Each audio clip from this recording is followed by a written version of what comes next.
It's Friday morning. I've had my toasted bacon butty for breakfast, because some git snicked most of the milk. And now it's time for me to ramble on like a lunatic. What am I going to ramble on about this time? Well, you haven't read the title, have you? This time I shall be discussing website design, namely a few bad examples of it. And let us start with the mother of all bad examples, shall we? The one we're probably looking at right now. YouTube itself. For I've been officially been part of YouTube for a couple of years now, and I've seen about 5 different changes occur over these years, and the last 2 have been the bloody worst. There is one feature in the previous change that is now missing from the latest one, which I would wish would still be there, and that is the simple fact that you can remove updates from the front page. Because at the moment, the front page is just too damn busy. Come on, look at it. No matter what you do with it, you can set just the updates, but then it's still, you've got the busyness of the highlights on the left, the recommendations of what you've been watching, and all the malarkey. Then, on the left, you've got the browse channel thing. You got your thing there, yeah, that's fine. But then you got your subscriptions. We don't need that there. We've got more for stuff I've never touched. Then we've got suggested channels. Why? We've had suggested channels before, but okay, this is probably the cleanest it's been for suggested channels. But still, leave it out. We don't need this on the front page. Hell, we don't need most of this crap on the front page.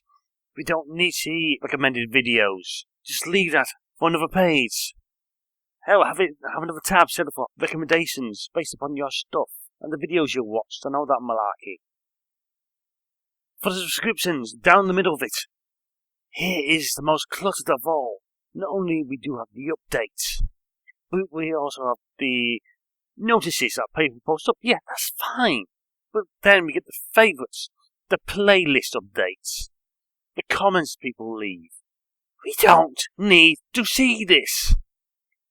Before, we had the activity that you could choose to show or not on your own channel page. That's now gone.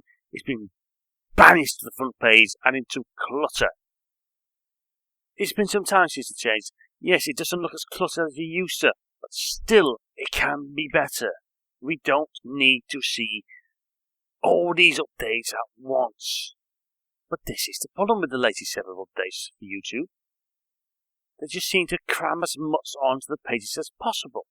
I have now switched to my own channel page. Now let's take a look at this, shall we? I got a particular setup where I got not the featured video, but my latest video presented, then featured playlists. Do we need really? Come on. The previous one was much better for this. We had the latest video, your featured video, whatever you chose it to be. Then you had a little box in the corner set up for either your videos, your favourites, or your playlists. But no, not now. As with the front page, it's all there, all cluttering up the place. It just seems to be that the people behind these changes just don't understand the concept of KISS. Keep it simple, stupid. Yes, they're talking to you, designers. The one thing that is missing from the front page, which I'm not pretty fussed about, but some may be, it's the comments page. The comments have gone. I never had the comments box up, but now it's gone. You don't actually get to see what other people have been commenting. It's all banished behind some hidden window there. You put in your comment and then you never see it again, unless you go to your own activities or something like that. Never know. Still, this is not good setup for my liking. We don't need to see every playlist featured on the front page. We don't need to see the last 20 or God knows how many videos people have uploaded, their comments or such like, unless you want to put up the activities you want to put there. It's too much. It's cluttered. It's not clean. It's not tidy. As I said before, I'll probably say again, too much for too little space. But of course, with the redesign there comes more problems with the actual service as opposed to how it looks. Numerous times I've heard complaints about the uploading system. Going through my subscription page watching videos, they don't disappear once I've watched them. Some of them are still lingering there, some from weeks ago. The service is not 100%. Then again, it was never 100%. It's more like 80% with every now and again something doesn't register and doesn't disappear from the subscriptions list. People have problems uploading certain kind of videos because of problems they've suffered in the past. I've watched 2 people who apparently, because of copyright infringements, lost the ability to upload videos longer than 1.5 minutes, but then gained it afterwards. The thing is, I don't think too many people actually likes this change. We got a preview of it. I got a feedback request notice. I gave my feedback. I did not like this. I told them, keep it simple. I know someone who even spent about a page or more discussing what is bad in this design. But what though happens? It still goes through.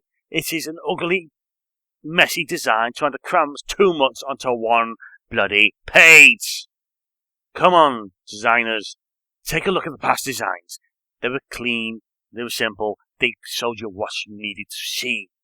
Clean up the acts, clean up the pages, show only what we want to see, not what you think we need to see, which pretty much amounts to everything. The design problems do not limit to YouTube alone, so we'll take a look at the DeviantArt salary.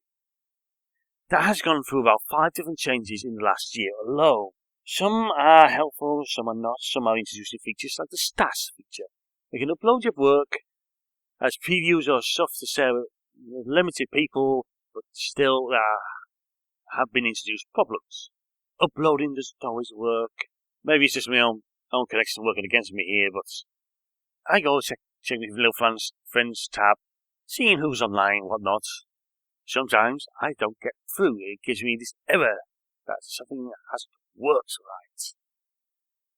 Do we really need this tab? Not really. Do we really need to see who's online? If you want to talk to someone, yeah. But also, no. Also, they put down friends. This change came about 4 changes ago. These are people you are watching. This is not a social network as such. These are not your friends. These are the artists you are watching. So why was that particular change made?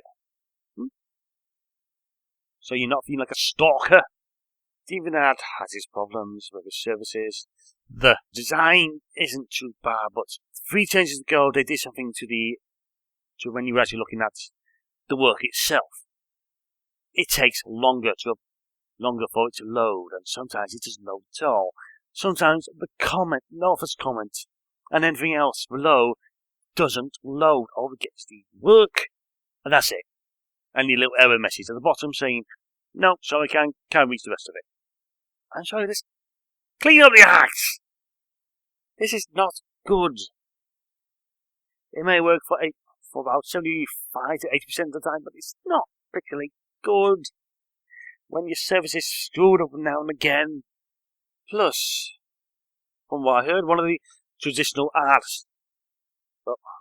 categories has disappeared, namely the sketches. And because of that, someone's piece of work was moved to the scrapbook without them doing it themselves.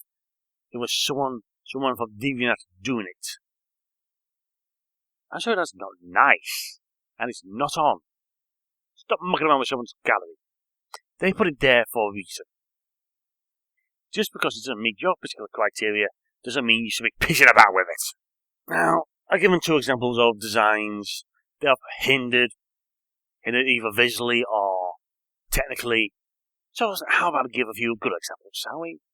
Shall I? We go to a live journal. One of the many blog sites out there, and let's put it this way. It's simple, it's to the point, you got the header at the top. If you go into your own little control section, you've got header at the top, the commands at the side, each provided via links, and you've got some updates. Updates making the bulk of the main page, presented simply, cleanly, and all we pretty much need to know. Simple news updates, latest comments, possible people's birthdays are upcoming. That's it. Oh, the people you're watching, their updates come on the friends page and only stay on the friends page. Your entries only stay on your journal's page. It's all separated, all nice and clean, where you know where to look and know that mark. It's not all trying to put everything into one thing like it is with YouTube. It's clean, it's nice, it's easy to follow. If you really want to talk simple, let's take a look at Tumblr. My little favourite place to look for. Look for that spawn many a video of mine of rambling because of these confessional sites and just picking on people with their stupid remarks and all that lot. Tumblr looks like it's the default setup is very simple. Pretty much like a blog. Entry, forming the bulk of the page. Either on the left or the right, you got the comment, got the navigations, and below them, if you want it or not, the people they follow. It is very simple, very clean.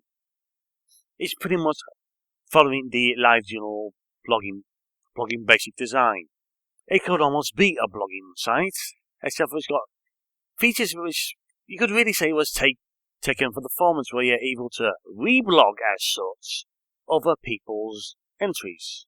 Now, will I ever be making a shift to Tumblr? No. I got my own little social site, which is the blogs, where I can spend my time just writing my little crappy rambling posts because I don't really have all that much further to talk about. I rant, I ramble, that's about it. That's all I need to do with it, really. I am not reblogging someone's silly photos or passed on quotes. You can do that with the blogs, but you need to understand a bit of their coding behind it, such as how to do the quotes, how to copy the address of the image, then use it with the code to post it into your own entry. May sound technical, but frankly it is simple when you know how. So, these two sites, simple purpose, trying to be nothing more than just something of a social site. Design, simple, obeys KISS very well. Not like YouTube, not like DeviantArt, which hinders its own services in its changes, and there's a possibility you can hear a dog in the background. So this, to any prospective website designers out there, if you're going to take a site, and design it, look at its purpose, look at the design it's going to be using, and think, can I change this for the better? Can I redesign this for the better? Does it need changing to add anything new? Can I streamline it? Can be kept simple and still be doing the job it does?